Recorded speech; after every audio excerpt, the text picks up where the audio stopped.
All right, let's segue into segment 3, Enterprise Fund Simple, Compelling, and a simple and compelling and effective approach to water-related infrastructure finance. I'm going to introduce our next two speakers. They're going to talk for 10-15 minutes each, and then we'll open it up to Q&A with the audience. Our two provocateurs for this particular segment are Jason Mumm, who is founder, president, CEO of Stepwise Utility Advisors. Jason is an experienced financial and management consultant. He's worked in water and wastewater consulting for over 15 years and is a frequent author in the industry, writing on subjects related to utility management and financial practices. He founded Stepwise Utility Advisors, specializing exclusively on financial and economic issues that many water and wastewater utilities face. He holds a BS degree from Colorado State University and an MBA from the University of Colorado. And his co-provocateur for this segment is Joe Drew. Joe graduated from Colorado State College, which is now the University of Northern Colorado. Born and raised in Metro Denver, Joe began his career in public finance in 1984. He worked for various public finance firms for several years and was executive director of Colo Trust from 1996 to 1999. Joe opened Drew Financial in 2001. His firm specializes in independent financial advisory services for public entities in Colorado, primarily water and sewer project financing and consulting. Joe is also treasurer of the Wheat Ridge Sanitation District, treasurer of Colorado Water Congress, and a former board member of the Colorado Metro Wastewater Authority. So with that, we are off to segment 3. Joe Drew. Before I get started, are there any loaded weapons or rotten eggs or anything? I just want to know if I hit some nerves, I want to know which way to run. Anyway, I'm going to spend the first couple minutes by beating a dead horse and just kind of reiterate some of the things I heard this morning that I wholeheartedly agree with. There is a concept of regionalization that can be very helpful, I think, for water and sewer providers. And I'm speaking to you today primarily as speaking towards water and sewer utilities. And I recognize that I'm probably speaking to 95% of the people in the room. There are probably the other 5%, which represent the extremely small communities that have a different set of problems than I'm talking about. And I recognize that there is a difference with those extremely small communities. But I think I'm speaking towards about 95% of the population in Colorado. The concept of public-private partnerships is, I think, a very sound concept. But basically, what we're trying to achieve there is an economy of scale. And through any of those things, I think you achieve what I call incrementalization. And incrementalization is that there is a cost of providing water and sewer services to your customers. And if you engage in some of these things, it's going to save you some money, but the bottom line is it still has to be paid for. There's going to be something left that has to be paid for. Okay?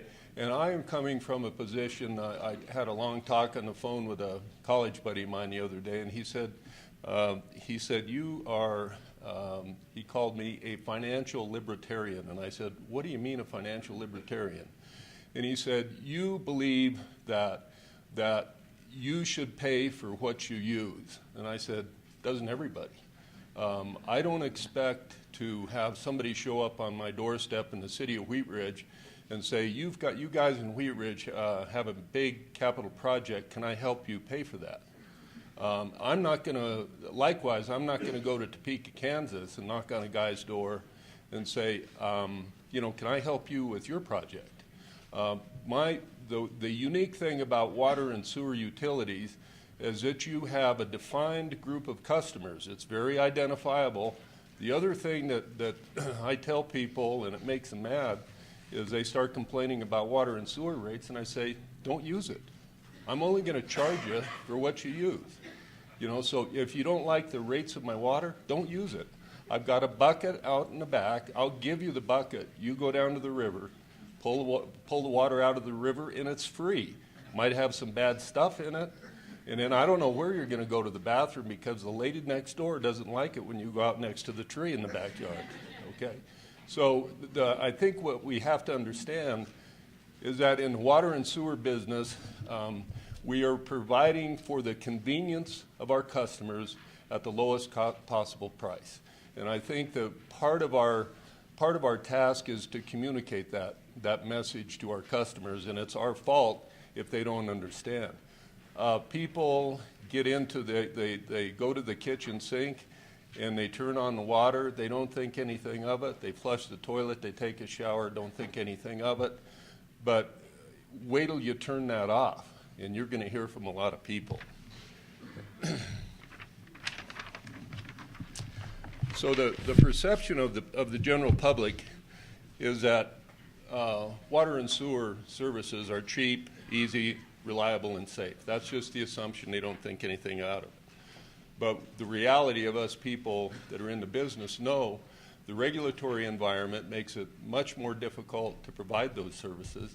I worked on a financing of a project, a storage facility project in Colorado. Took 18 years in the permitting process. There was more money spent on attorney fees in the Two Forks project than was spent on the entire project to build Dillon Reservoir. So do those things make what we do cheaper? Absolutely not. People don't understand the regulatory environment that we're living in. One of my favorite sayings is the pendulum never stops in the middle.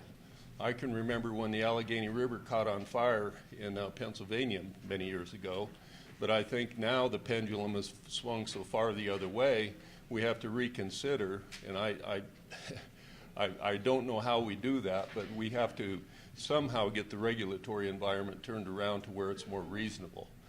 One of the experiences that I have is I sit on the board of directors of Wheat Ridge Sanitation District. I also work with many local governments in setting up financing plans. So I know from a firsthand perspective the pressures that board members go through in setting rates. But I guess one of the things that I really encourage you, if you're a board member and if you're a staff member, to carry the message forward is we have the best role model in the world to look at, and that's our federal government.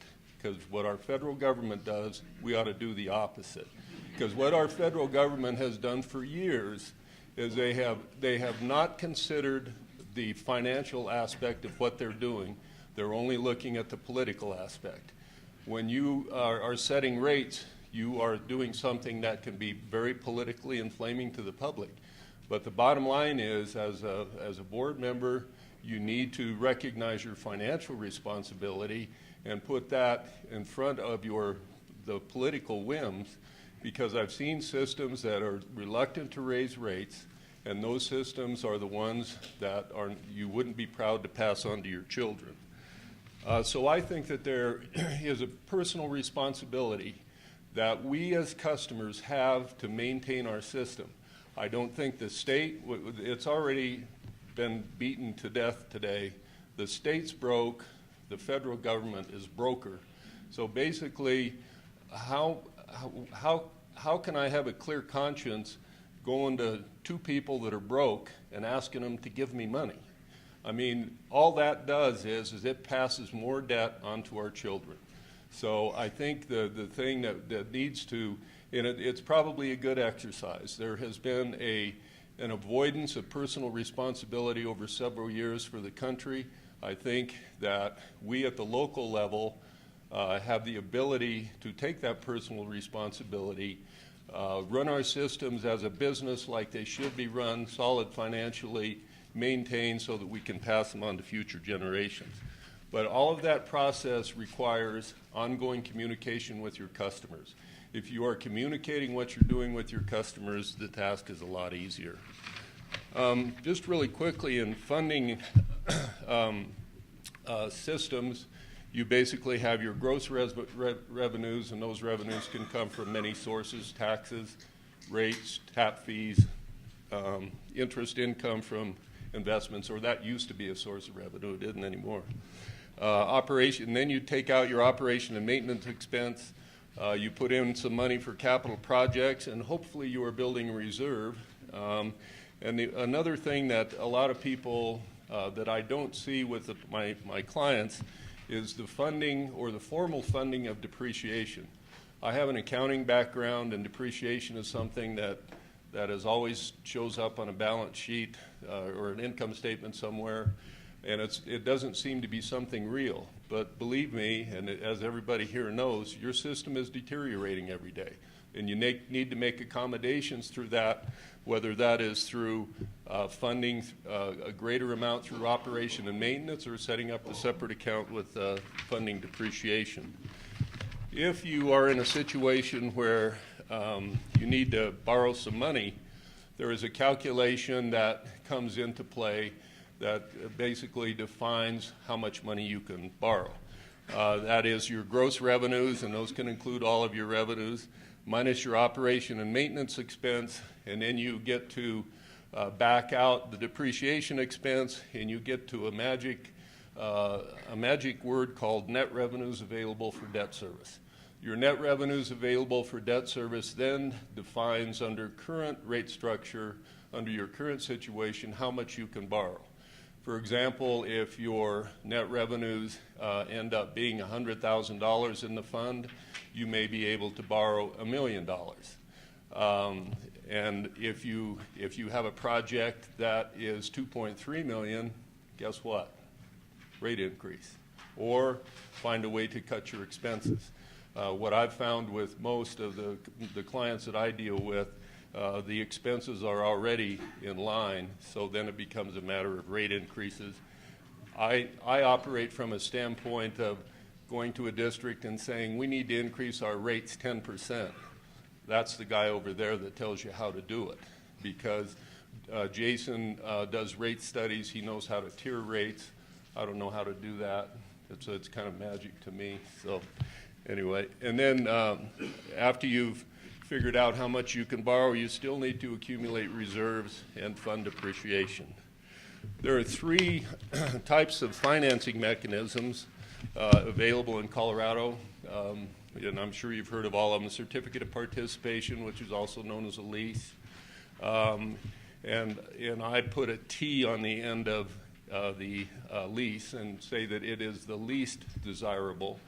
There are occasions when you need to do a certificate of participation, but in every case that I've seen, doing a lease or a certificate of participation is the most expensive undertaking, also the most complicated. The most common for special districts and utility funds is a revenue bond, and basically the two components of a revenue bond are that you have to have a rate covenant, and that is basically a promise to the bondholders or the lender that you will maintain your rates in an amount to adequately maintain your system, and also to pay the debt service. One of the unique things of a revenue bond, which has made it less attractive in the last few years, is that revenue bonds typically have what's known as a debt service reserve fund. And a debt service reserve fund is basically 1 year's annual payment set aside in case you can't make the payment. You've got a place to go to make the payment. Well, the thing that's happened in the past few years, there used to be people, we called them arbitrage bonds, black box bonds, back in the mid-'80s. People would go, City of South Tucson went out and borrowed $150 million of money tax exempt at, say, 6%. They turned around and invested it at 9%, and they were making 3% on every dollar that they borrowed. So the question is, if you are in that situation, how much money will you borrow? Well, the answer is as much as you can, because you're making money on every dollar. Well, what's happened with debt service reserve funds is that now you're issuing bonds at, for example, 5%. And finance managers in here, is there anybody investing in their general fund that's getting anywhere close to 1%? No, nobody, no hands. 0.5%? Okay, good. Congratulations. So you've got, let's say that you have a $1 million debt service reserve fund. You're paying $50,000 a year for the interest payment on the bonds, and you're turning around and investing that, and you're getting 10,000 maybe, 5,000. So you're upside down 45 or 50,000 on $1 million debt service reserve fund. Which brings me to one of the reasons that I've been thrown out of several meetings in the last 2 years. You know, the nice thing about being my size, it takes more than one of them to throw me out. So, you know, and then I land on the curb and chip a tooth and get a scar on my head, but that's okay. It's part of the deal. But I have really been encouraging my clients, and Dale Tucker yelled at me, hung up on me the other day. I said, you need to at least mention it to your board to do a general obligation bond. The reason is you're not stuck with a rate covenant. Now, if I say general obligation bond, how many people in here say that bond is paid from taxes? Okay. It can be paid from taxes. Doesn't have to be. And that's the beauty of a general obligation bond, is you can use any source of revenue that the district has. So you can use your reserves to pay the debt service. You can use tap fees to pay the debt service. You can use taxes to pay the debt service if you want to, but it gives you total flexibility on the revenue source to repay the bonds. But, so my recommendation is go with the general obligation bond. It's misunderstood, and as soon as you say general obligation, people are thinking my taxes are going to go up. Well, they can go up. You're pledging that they can go up, but they don't have to go up. It gives you greater flexibility in setting your rates, using your tap fees and reserves to make debt service payments. It's the most cost-effective, the most flexible of payments, but the key to a general obligation bond is communication. I worked on a financing where we had about a 3-year time frame of building a very major project in a modestly populated community. That's the first time I got thrown out of the manager's office, and then a month later got thrown out of the board meeting for having this conversation. But in a general obligation, 3 years later, after communicating the message of the need of the facility to the public, the issue passed 93% to 7%. I have never in my life seen an issue pass with those numbers. I thought you could put on a ballot, do you want $1 million free, tax-free, and it would probably be 60-40. But we won 93 to 7. But the key is to have a message go out, have that message be consistent, and have it be ongoing. But whatever financing you undertake, you have to look at your financials and find out where the source of revenue is going to come from. And if that's going to be rates, then you need to be thinking about that. The reality is that rate increases, with the regulatory environment that we're currently in, Colorado being a desert, I was lucky enough to spend my whole life in Colorado. I've seen the population, where I live now, I was at the end of civilization, and now I'm in the middle of it. And there's a lot more people. Some of the changes to me are good. I can remember the town of Dillon when it is where the bottom of Dillon Reservoir currently is. Vail Ski Area wasn't even built yet. So a lot of changes have happened. But the reality is the cost of providing water and sewer service is going to go up. I don't care how you can incrementalize it, save from economy of scales, that type of thing. It's going to go up.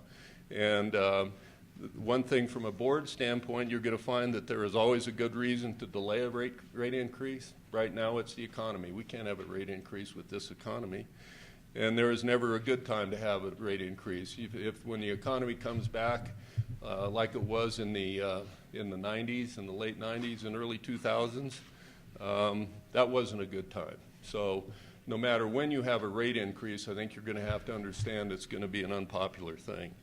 One thing is small, frequent rate increases are much preferred over big ones. So if you've got a project that's coming up 3 years from now and it's going to take a 45% rate increase, you're better off with 315s than 145. So and you're better off starting it now rather than waiting till the third year. And one thing that I really feel strongly about, and I paid too much attention when they were setting the debt ceiling, and it really got me looking at me as an American and just America in general, is that there seems to be an idea that we don't have to do it ourselves anymore. There seems to be an idea that if I want something, I go to the government. I get it from the government, and I think that's got to stop. And the best place for that to stop is at water and sewer utilities, because you have identifiable asset that is owned identifiably by identifiable people in the community, and they are using it. They should pay for it, and if they don't want to use it, then they don't pay anything. But maintaining that system is something that you should be considering as a treasure for the community. That's something that you should be proud to pass on to your children and your grandchildren. And in order to do that, you're going to have to maintain it, and that's not going to come for free. And we've already established that the state and the feds aren't going to help you. One of the other things that is important, I think, on rate increases is for the message to be communicated to the public. And there was a cottage industry created in 1992 called political consulting, and it was the child of our favorite in Colorado Springs. What's his name? Doug something.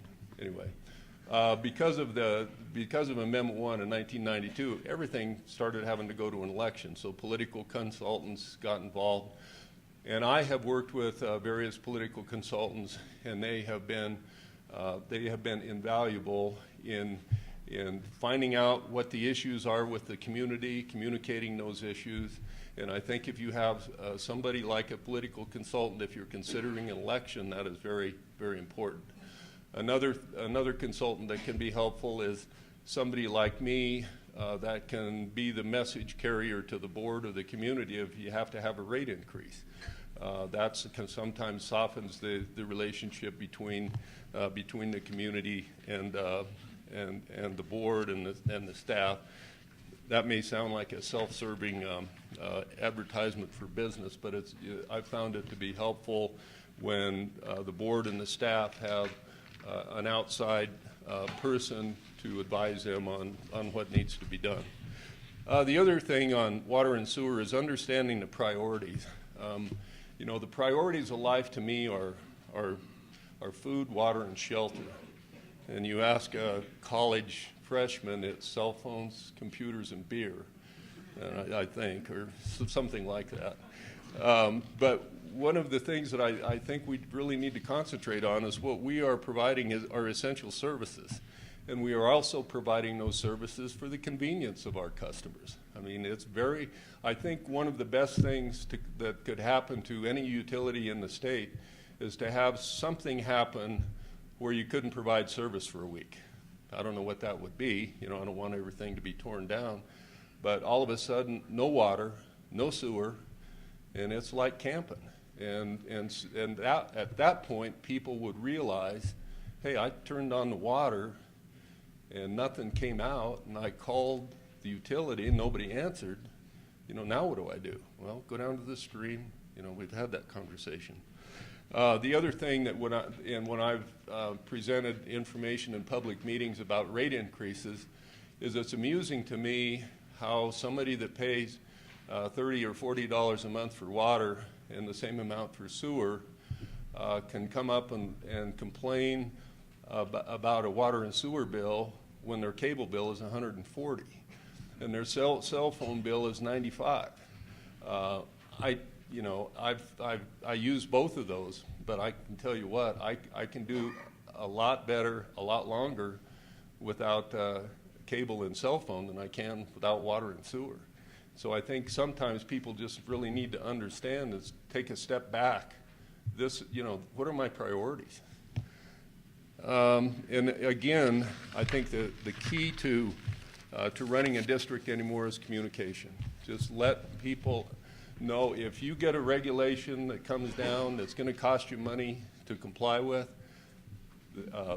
put it out now, and then on a consistent basis. And then when it comes time for a rate increase, you're not coming up out of the night surprising somebody. They already know about it. And my conclusion is publicly operated water and sewer systems are essential services that are provided for the convenience of customers. And essential services and convenience are two very important words, at a cost intended to respond to the financial requirements needed to maintain the system today and a system proudly passed on to future generations. As a board member of Wheat Sanitation, I want to maintain that system.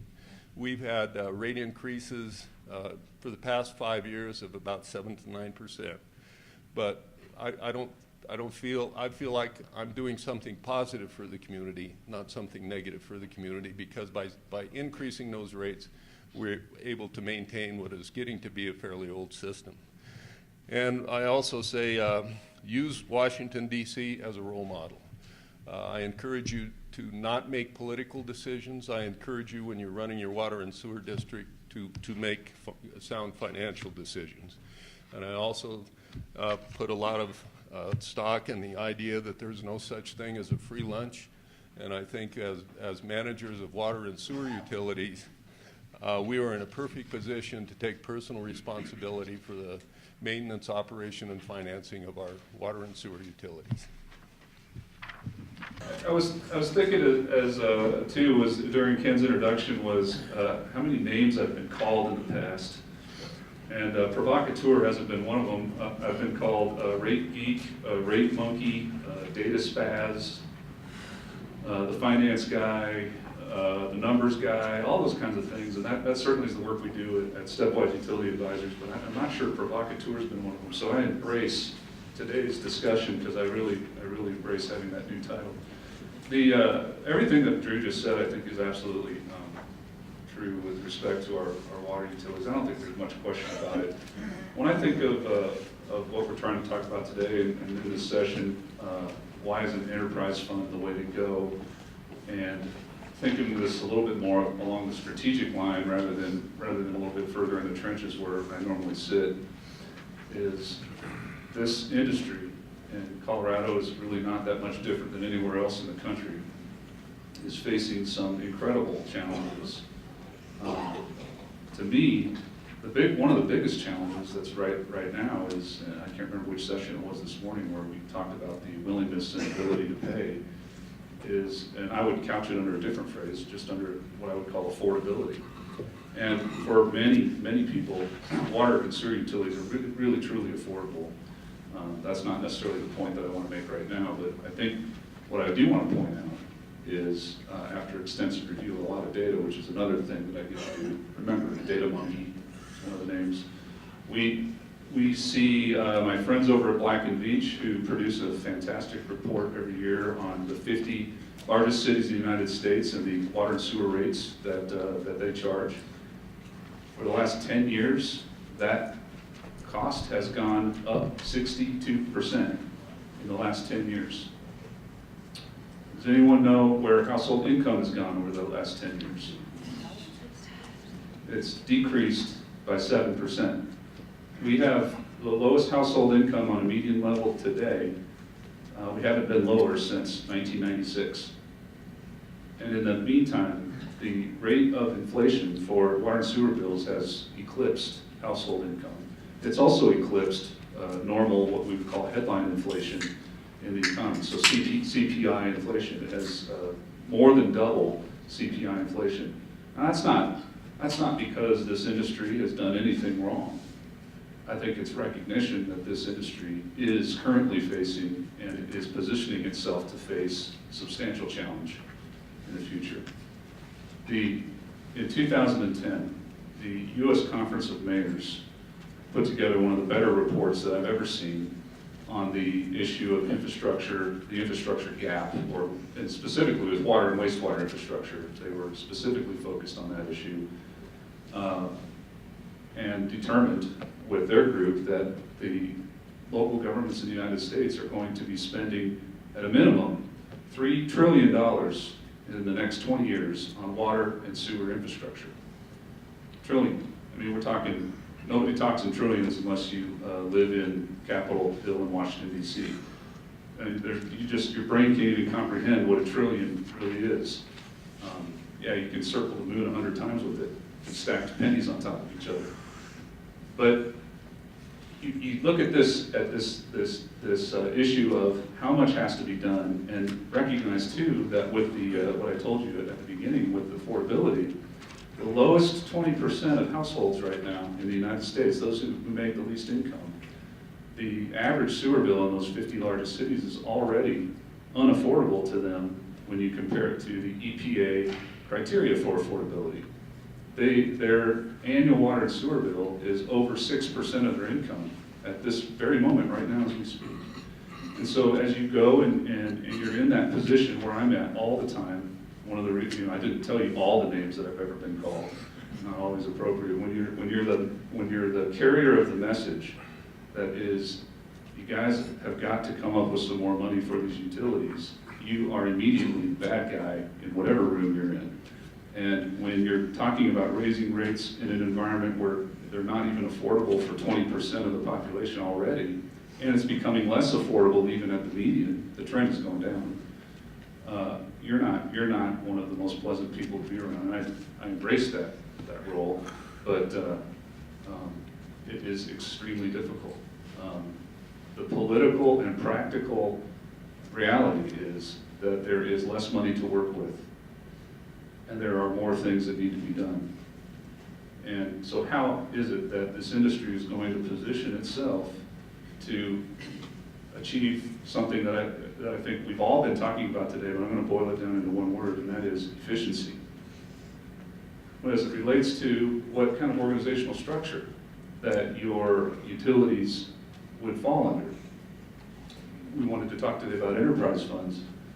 Which organizational structure is more likely than not to lead you to efficient answers, efficient solutions, not just financially, strategically, operationally, financially, in all aspects of what it takes to actually run a business in this world we live in. EPA did a survey in, they just released the results, but the survey was done in 2006. It takes a few years to compile all the results. They surveyed 49,000 drinking water utilities in the United States. Of course, they didn't go and talk to every one of them. They sampled that, but there are 49,000. The results from that survey were astounding in that virtually none of the publicly owned water utilities that responded to the survey were operating in the black on an operating level. So if we took the user fees and charges and we subtract out our normal expenses, almost all of them were in the red. And the only reason they were making themselves float was from what I call, in my sort of parlance, is non-rate related revenues. And what were those non-rate related revenues from the survey? They were tax transfers. Okay? So even though we're operating under this sort of business umbrella, and even though we're trying to say that that's what we're doing, the reality is out there in the bigger sphere of the world is our utilities aren't even making it as it is without the assistance of somebody coming in and providing additional funds to make it float. On average, in general, that's how it's working. Of course, that's not the case in every single case, but that's what the survey results showed. Now, how do you go about addressing that? Well, maybe you're already in an enterprise, or are you really in an enterprise? And one of the distinctions that I really wanted to make today was you can call yourself whatever you want. I don't care if you call yourself an enterprise or a public-private partnership or a joint venture. It doesn't matter what you call yourself. What matters is what you do. So if you want to be Well, I'm going to couch it under an enterprise organization, but you're not really an enterprise organization if you're accepting a bunch of money in transfers from some general fund, whether you're doing it directly or indirectly. Let's review for a second. We've got general funds out there that hold utilities in them, not so much in Colorado thanks to Tabor, but nationwide. We've got enterprises that are supposed to be these business unit activities. But what we see is those two models, and we see all kinds of creations that go in between. The most common of ones that I see are the ones where we create a general fund, and that's where we pay for all our capital projects. I would be fine, except capital projects are a gigantic part of making efficient decisions for water and sewer utilities. So how are those efficient decisions being made at the general fund level? Well, we're issuing general obligation bonds to pay for it, fine. How is that price signal being sent to the consumer? They're paying for it in their property taxes. Well, how are they gonna understand how much it's costing them and for the service that they're getting? They don't. The price signal is completely diluted at that point. You get these costs buried in your property taxes, and you're paying some portion of your service in fees, and you're paying some portion in taxes. You have no idea what you're paying. When you unsort this stuff and you look at those kinds of utilities, you'll find that the average cost per unit of service, when you boil everything down, is a whole lot higher than you think it is in your rates. You're paying, people in this state right now probably don't understand this, but I call it the race toward $10 water, $10 per thousand, which I don't know if that means anything to anyone, but it's astronomically high compared to where we've been. We're already most of the way there, and there are many utilities who are charging more than $10 per thousand per gallon for water service. These aren't things that are necessarily wrong. These are indicators of what is going to be happening. So again, back into our discussion for today is which organizational structure that a public entity can have is going to lend itself towards better efficiency in decision making. I would contend that it is the enterprise structure, and a true enterprise where based on the definition that is adopted by American Water Works Association, Water Environment Federation, ATAL, is a self-sustaining enterprise, one that can support itself from its user fees, and not one that has to rely on transfers of external money from other government sources, or even internally from their own city and local governments. Failing to do that, when you start mixing those things together, you end up making poor decisions, and I've seen it.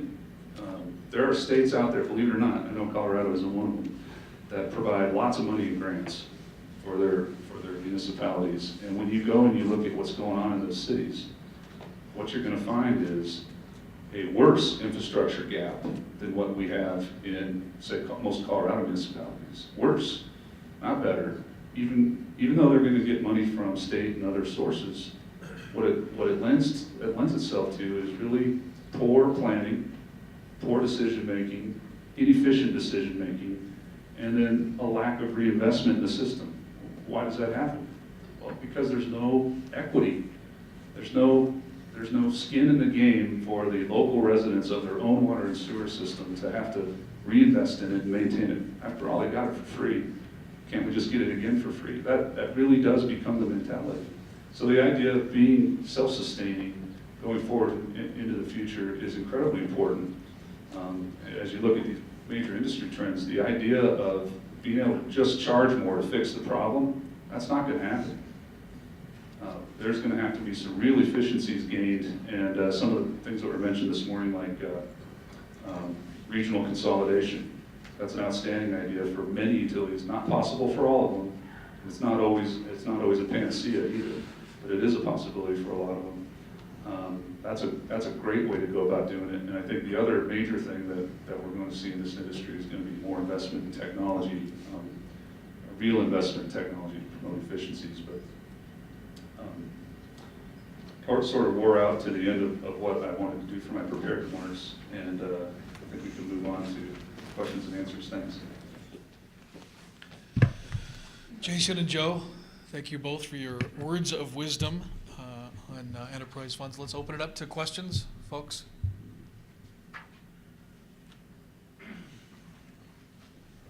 No questions about enterprise funds, how they should be structured, why they work well, problems. Yes, ma'am. I guess I just wanted you to maybe elaborate a little bit more. When you say real investment in technology, what does that mean? Well, the question was, what do they mean by real investment in technology? I guess I was referring to the level that is expected.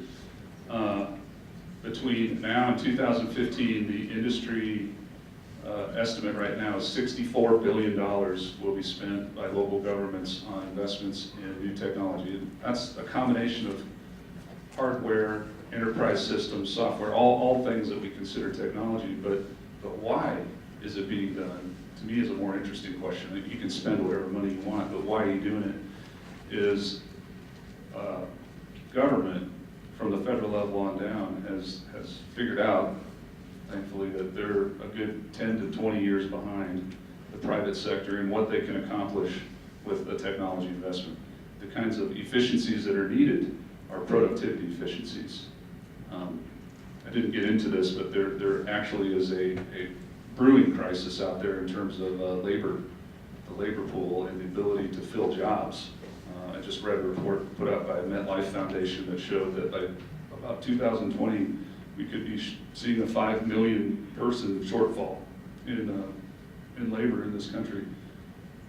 If you dig a little bit deeper into that, you'll see that local governments stand to lose quite a bit from that because they're not really able to compete very well with the private sector for the best talent.